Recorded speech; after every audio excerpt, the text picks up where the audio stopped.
আমি জানি না কিভাবে ডাকলে আপনি আমার ডাকে সাড়া দিবেন। আমি জানি না কিভাবে চাইলে আপনি আমার চাওয়া পূরণ করবেন।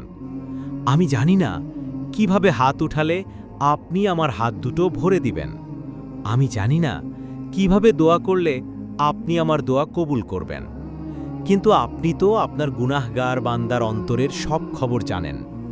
ইয়া রব, আপনি তো অন্তরটাই দেখেন এবং আপনিই তো বলেছেন, তোমরা আমাকে রাখো, আমি তোমাদের ডাকে সাড়া দিব। তোমরা আমার কাছে চাও, আমি তোমাদের চাওয়া পূরণ করব। আপনি তো বলেছেন, খালি হাতে ফিরিয়ে দিতে আপনি লজ্জা বোধ করেন। আমার যোগ্যতার বাহিরে আপনি অনেক কিছুই দান করেছেন। আমি এখনও বিশ্বাস করি আপনি আমাকে নিরাশ করবেন না। আমি জানি আমি ছাড়া আপনার অনেক উত্তম বান্দা রয়েছে, কিন্তু আমার আপনি ছাড়া আর কেউ নেই। আমার আবদার করার মতো, ডাকার মতো, চাওয়ার মতো আপনি ছাড়া আর কেউ নেই। হে আমার রব, আমায় আপনি আপনার রহমতের চাদরে আবৃত করে নিন।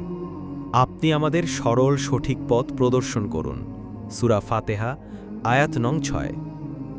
আজ আপনাদের জন্য একটি ইসলামিক প্রশ্ন নিয়ে চলে এসেছে, আর প্রশ্নটি হল, ইসলামের বিধান কয়টি? সঠিক উত্তরটি জানা থাকলে কমেন্ট বক্সে লিখে ফেলুন। আল্লাহ হাফেজ। ইনশাআল্লাহ আবারও আমাদের একতরফা কথা হবে নতুন কোনো ভিডিওতে। আল্লাহ আমাদের সকলকে ভালো রাখুন, সুস্থ রাখুন। আসসালামু আলাইকুম ওয়া রাহমাতুল্লাহ।